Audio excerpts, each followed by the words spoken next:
Boa noite a todos, que a paz do Senhor Jesus esteja com todos vocês. Vou ler hoje Mateus capítulo 23. Jesus censura os escribas e fariseus. Então, falou Jesus à multidão e aos seus discípulos, dizendo: Na cadeira de Moisés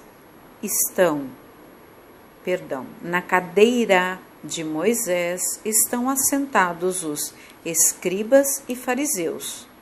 Observai, pois, e praticai tudo o que vos disserem, mas não procedais em conformidade com as suas obras, porque dizem e não praticam.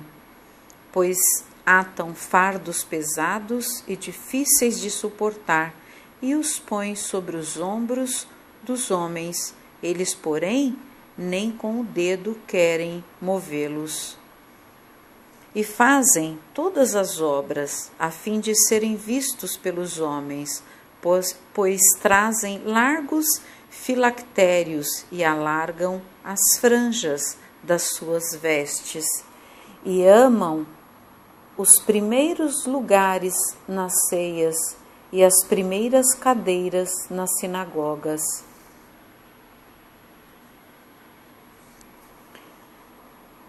E as saudações nas praças, e os serem chamados pelos homens Rabi, Rabi. Vós, porém, não querais ser chamados Rabi, porque um só é o vosso mestre, a saber, o Cristo, e todos vós sois irmãos. E a ninguém na terra chameis vosso Pai, porque um só é o vosso Pai, o qual está nos céus. Nem vos chameis mestres, porque um só é o vosso mestre, que é Cristo. Porém, o maior dentre vós será vosso servo. E o que a si mesmo se exaltar, será humilhado, e o que a si mesmo se humilhar, será exaltado. Mas, ai de vós, escribas e fariseus, hipócritas, que fechai aos homens o reino dos céus, e nem vós entrais, nem deixais entrar aos que estão entrando. Ai de vós, escribas e fariseus hipócritas, pois que devorais as casas das viúvas, sob pretexto de prolongadas orações. Por isso, sofrereis mais rigoroso juízo. Nossa, interessante isso aqui. Versículo 14. Ai de vós, escribas e fariseus, hipócritas, pois que devorais as casas das viúvas. Quando ele diz devorais, são pessoas que se aproveitam do pouco que aquela pessoa já tem, sob pretexto de prolongadas orações. Vamos orar na cabeça do fulano, vamos orar na casa do fulano. Por isso sofrereis mais rigoroso juízo. Então, gente, não brinquem com oração, viu? Porque Deus não é brincadeira. O Divino Espírito Santo de Deus, nosso Senhor Jesus Cristo, os anjos e santos de Deus não são brincadeira. Tem muita gente que, em nome de Deus, em nome de Jesus, em nome do Divino Espírito Santo, em nome de muitas orações para salvar, para abençoar, para isso ou para aquilo, faz o mal às pessoas, fazem muito mal às pessoas. E depois põe a Bíblia debaixo do braço e sai achando que é santinho. Não é todo mundo, tá, gente? Eu não estou falando aqui de todos, mas tem muitas pessoas que são assim, como Jesus falou, hipócritas. Ele não está falando aqui só dos escribas e fariseus, não. Está falando de muito crente, muito católico, muito espírita, que faz a mesma coisa.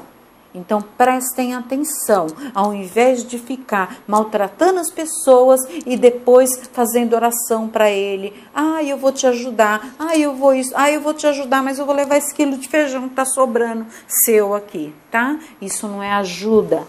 As pessoas têm que saber como orar e como ajudar os outros. É muito feio se esconder atrás da palavra de Deus para fazer coisa errada.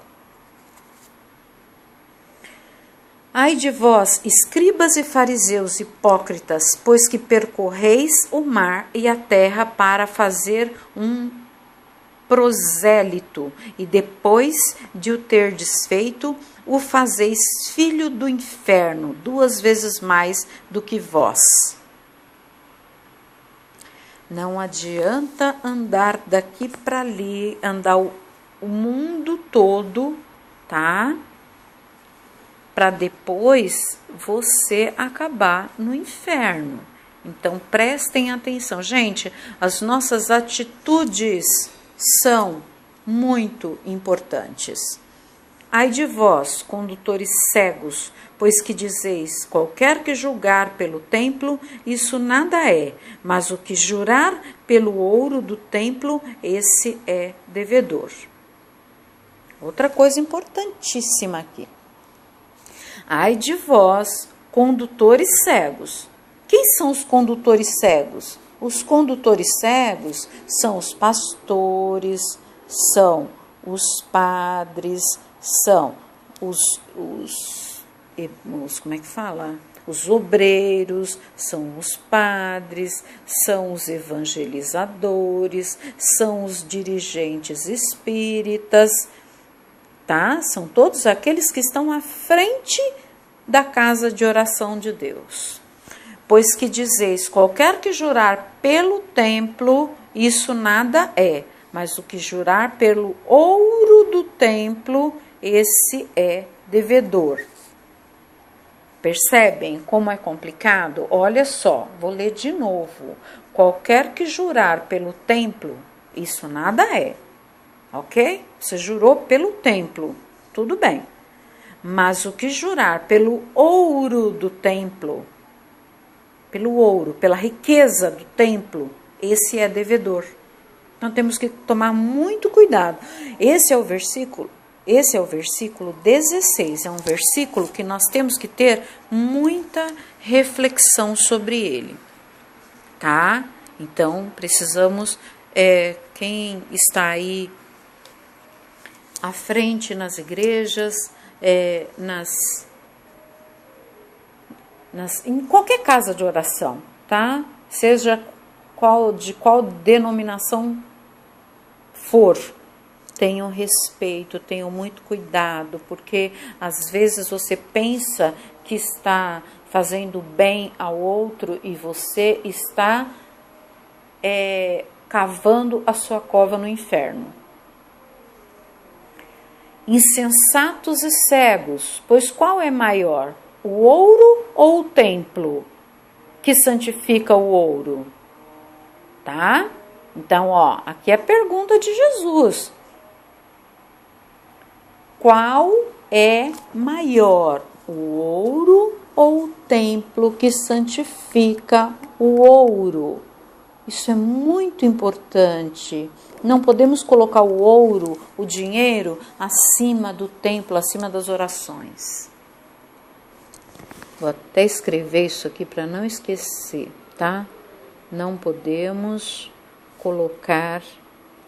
Porque quando Jesus fala do ouro, é porque naquela época o ouro era muito valioso, hoje ainda é, mas o dinheiro também. Então não podemos colocar ouro ou dinheiro acima do templo.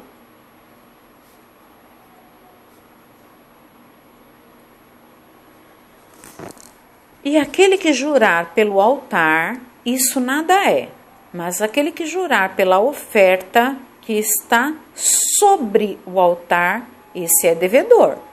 Então presta atenção, se você chega no altar, você chega na igreja e você jura pelo ouro, pela oferta que você vai doar para aquele altar, você está em débito, tá?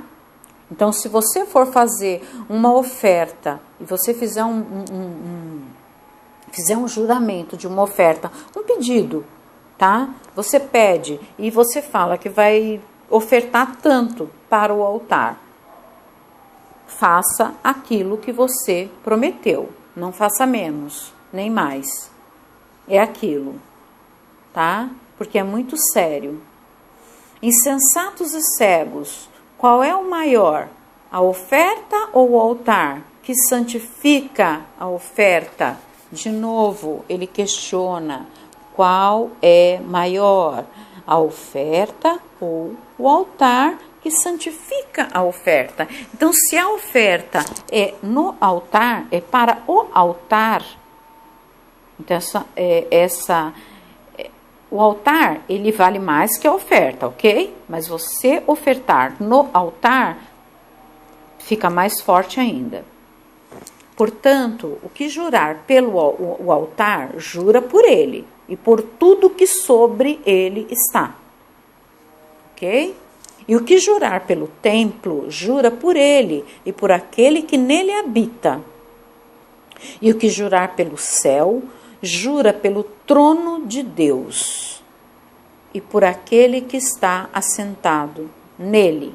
Então, o altar, o ouro, as ofertas, tudo isso é menor que o trono de Deus que está no céu, ok? Então, isso tem que ficar bem claro, gente. É o versículo 22, tá?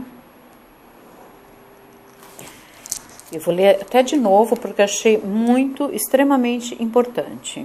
E o que jurar pelo céu, jura pelo trono de Deus. Quando eu juro no altar do templo, quando eu juro no templo, quando eu juro pelo ouro que tem no templo, estou jurando pelo templo, pelo altar, pelo ouro. Mas quando eu juro pelo trono de Deus, quando eu juro pelo céu, eu estou jurando pelo trono de Deus e por aquele que está assentado nele.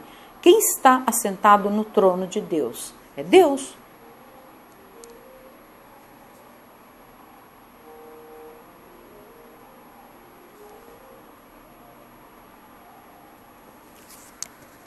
Ai de vós, escribas e fariseus hipócritas, pois que dais o dízimo da hortelã, do endro e do cominho, e desprezais o mais importante da lei, o juízo, a misericórdia e a fé. Deveis, porém, fazer essas coisas e não omitir aquelas. Olha que coisa importante que Jesus fala aqui. Dízimo, gente, oferta não é tão importante não, viu? Então, ó, versículo 23, outro extremamente... Nossa, esse capítulo 23 é show. Ai de vós, escribas e fariseus hipócritas, pois que dais o dízimo da hortelã, do endro e do cominho, e desprezais o mais importante da lei, o juízo, a misericórdia e a fé. Deveis, porém, fazer essas coisas e não omitir aquelas, tá? Então, um recadinho aqui de Deus muito importante, muito mais importante que o dízimo aqui está falando de temperos, né? Porque os temperos eram muito comercializados naquela época, era o forte do comércio. Então, muito mais forte que dízimo e oferta é o juízo, a misericórdia e a fé. Isso é de extrema importância, gravarmos bem isso. Eu me lembrei de uma situação aqui, gente, que aconteceu assim. Eu acabei de sair do culto, eu tinha comprado um carrinho, foi o ano passado. Eu tinha comprado um carrinho 2017, zerinho, bonitinho, bichinho. Eu saí do culto, fui manobrar o carro, não tinha ninguém manobrando, tinha 5 carros parados. 2 de um lado e 3 do outro. Eu fui manobrar meu carro, daqui a pouco eu só escuto a pancada. Pô! Enquanto eu estava tirando o meu carro, o motorista do outro lado deu ré, sem olhar para trás, e bateu no meu carro. Afundou a porta. Eu estou com o carro amassado até hoje. E aí eu buzinei, né, para ele... Porque ele parece que continuava acelerando, não sei, o barulho, o susto que eu levei foi muito grande. E aí ele desceu do carro, aí ele colocou o carro para frente, já desceu, veio, passou a mão, e não foi nada. Eu falei, como nada, senhor? amassou o carro. Olha aqui a tinta do seu carro no meu. Não, mas isso aí não é nada não. Eu falei, não, é sim, o senhor bateu no meu carro, eu vou ter que acionar meu seguro. Não é justo, o senhor bateu, o senhor paga, né? Aí ele falou, você vê como o meu carro estava longe do dele, que ele falou assim, tá bom, vamos resolver isso. Eu percebi que ele ia fugir e eu estava com o celular na mão, já preparei para tirar foto e tirei uma foto da placa do carro dele. Ele manobrou o carro e foi embora. Então, olha só, uma pessoa que saiu de dentro da igreja, ele saiu do culto junto comigo, bateu no meu carro, ele viu que bateu e ele fugiu. Então, onde está aqui o juízo, a misericórdia e a fé desse ser humano? Eu não estou julgando, porque Jesus fala, não julgueis para não ser julgados, certo? Mas nós temos que tomar muito cuidado com isso. Não é só ir lá na igreja assistir a missa, o culto, a pregação do dirigente do centro, a palestra, e na célula, e evangelizar o povo na rua, e fazer coisa errada com os irmãos, com os próprios irmãos. Então, temos que ter limites, valores, respeitar o limite um do outro. Eu li no capítulo anterior para vocês, devemos respeitar o outro, fazer ao outro aquilo que gostaríamos que fizéssemos a nós mesmos. Isso é muito importante.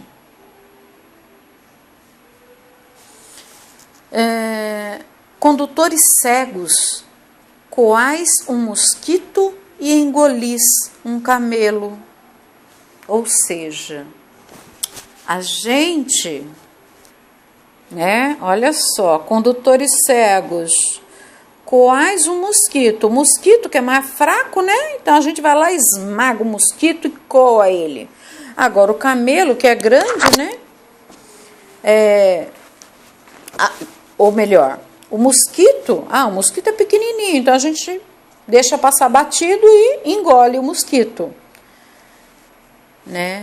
E o camelo a gente engole também. Eu percebo aqui que há uma incógnita no versículo 24. Condutores cegos, coais um mosquito, ou seja, você deixa passar o mosquito, ou coais, não, coador, você não deixa passar o mosquito, certo? O mosquito é pequenininho, você não deixa passar. Tá, então vamos lá, vamos explicar esse negócio aqui melhor. Até para mim é difícil, viu, gente? E olha que eu leio a Bíblia desde pequenininha, viu? Porque meu pai chamava a gente para ler a Bíblia uma vez por semana.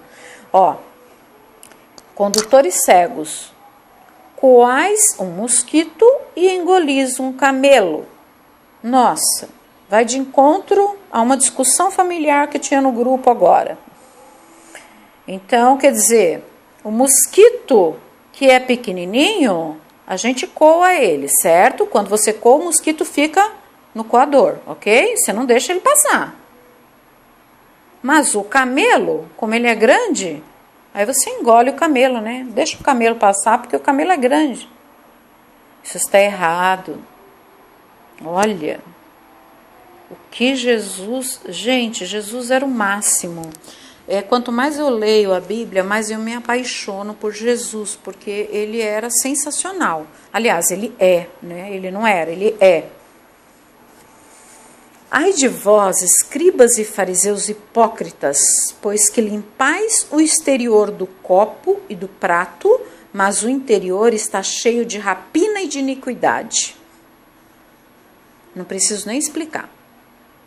Fariseu cego, limpa primeiro o interior do copo e do prato, para que também o exterior fique limpo.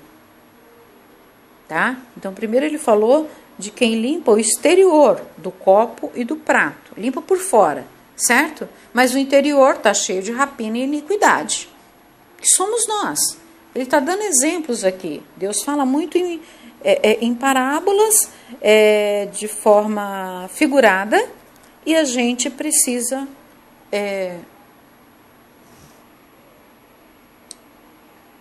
refletir e entender.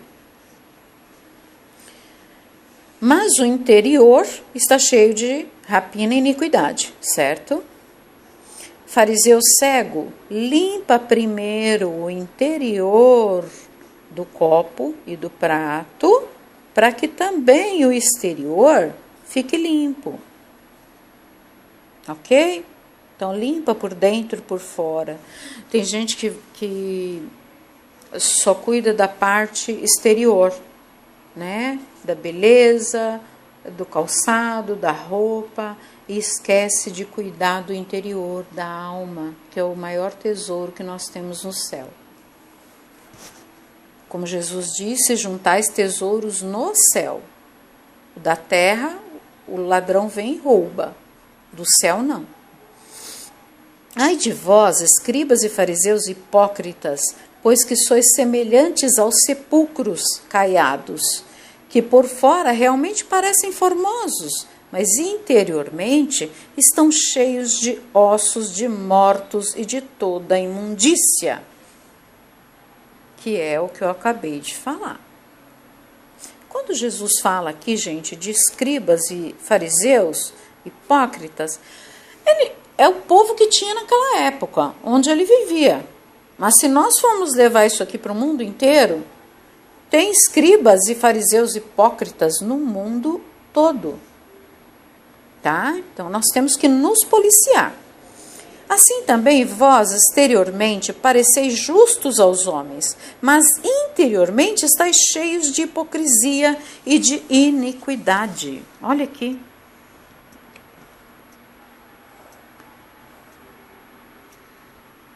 Então, vamos prestar muita, mas muita atenção no capítulo 23, porque ele fala muito claramente, principalmente conosco.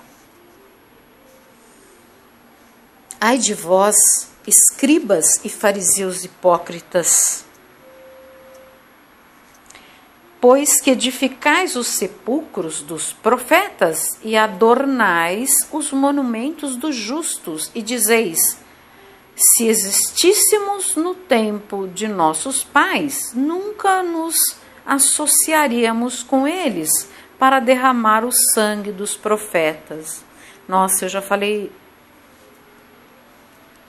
já pensei, né? Falar eu não falei não, mas eu já pensei algo semelhante. E já falei, né? Às vezes em algumas situações muito difíceis para mim, eu falo, meu Deus, eu estava jogando o chiclete na cruz, né?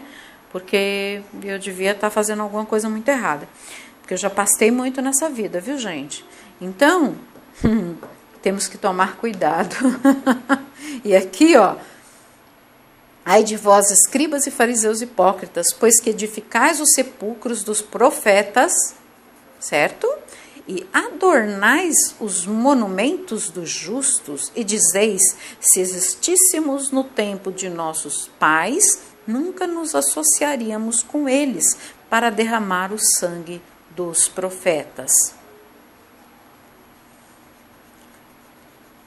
Talvez se Jesus aparecesse hoje na nossa frente, nós faríamos o mesmo com ele, né? Inclusive eu, viu? Não me excluo dessa, não. Assim vós mesmos testificais que sois filhos dos que mataram os profetas. Enchei vós, pois, a medida de vossos pais, serpentes, raça de víboras, como escapareis da condenação do inferno? Portanto, eis que eu vos envio profetas sábios e escribas, e a uns deles matareis e crucificareis, e a outros deles açoitareis nas vossas sinagogas, e os perseguireis de cidade em cidade. Olha o que Jesus está falando aqui, e nós já vimos acontecer em alguns países, em algumas cidades, inclusive no Brasil. Jesus está dizendo aqui. Por isso que eu falei, quando ele está falando aqui dos escribas, dos fariseus, ele está falando de nós também. Para que sobre vós caia todo o sangue justo que foi derramado sobre a terra, desde o sangue de Abel, o justo, até o sangue de Zacarias, filho de Baraquias, que matastes entre o santuário e o altar. Em verdade vos digo que todas essas coisas hão de vir sobre esta geração. Em verdade vos digo que todas essas coisas hão de vir sobre esta geração. Ou seja, fazemos coisas erradas e temos que prestar atenção, porque Jesus está falando aqui sobre o castigo que virá sobre as gerações vindouras. É aquela coisa, eduque bem seus filhos para que eles eduquem bem seus netos, para que eles eduquem bem seus bisnetos e por aí vai, para que não aconteça injustiças. Jerusalém, Jerusalém, que mata os profetas e apedreja os que te são enviados. Quantas vezes quis eu ajuntar os teus filhos, como galinha ajunta os seus pintos debaixo das asas, e tu não quisestes. Eis que a vossa casa vos ficará deserta, porque eu vos digo que, desde agora, me não vireis mais, até que digais, bendito o que vem em nome do Senhor. Então aqui ele deixa claro, muito claro, a Jerusalém. Aqui é um recado direto a Jerusalém, que enquanto eles não aceitarem a Jesus, Jesus não virá mais em Jerusalém. Também outra parte de extrema importância.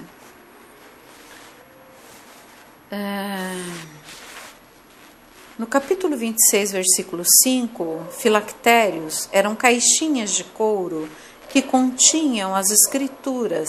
Elas eram usadas por homens judeus durante um momento de oração, nos braços ou na testa. Os mandamentos bíblicos eram escritos em pequenos rolos e colocados nos frontais do Antigo Testamento ou nos filactérios no Novo Testamento. Os fariseus e os escribas faziam de seus filactérios objetos de exibição, certo? Como se fosse a Bíblia hoje. Eu tenho a Bíblia, eu sou melhor que você. Não é nada disso. Chamando atenção para sua suposta lealdade para com as Escrituras, né? Lealdade que Jesus já explicou aqui que não era tão leal assim, certo? No versículo 10, do 8 ao 10, somente Jesus era qualificado para ocupar a cadeira de Moisés, ninguém mais. Jesus pronunciou 7 ais, condenando a rejeição do reino, falsos ensinamentos das Escrituras, tentativas de purificação e atitudes contra os profetas que Deus havia enviado. A linguagem de Jesus foi forte e direta. Todavia, seu coração sofria com a situação e ele ansiava por perdoar e curar. Ai, Jesus, Jesus é Deus, né? Então ele amava, perdoava, curava, tentava abrir os olhos das pessoas, mas não adiantava, né? Ninguém prestava atenção. Bom, queridos amigos, capítulo 23 tem muitos ensinamentos. Ouçam esse áudio mais vezes, leiam a Bíblia de vocês, quem puder, e abstraiam daqui do capítulo 23 tudo de bom que vocês puderem. Só tem coisas boas aqui, tá bom? Que Deus os proteja em qualquer lugar que você esteja, em casa, na escola, no trabalho, num hospital, num presídio, na rua, embaixo de uma ponte, em qualquer lugar que você esteja, que você receba a paz, que seja curado de suas doenças, de suas mazelas, e que a paz do Senhor Jesus esteja com todos vocês. Amém.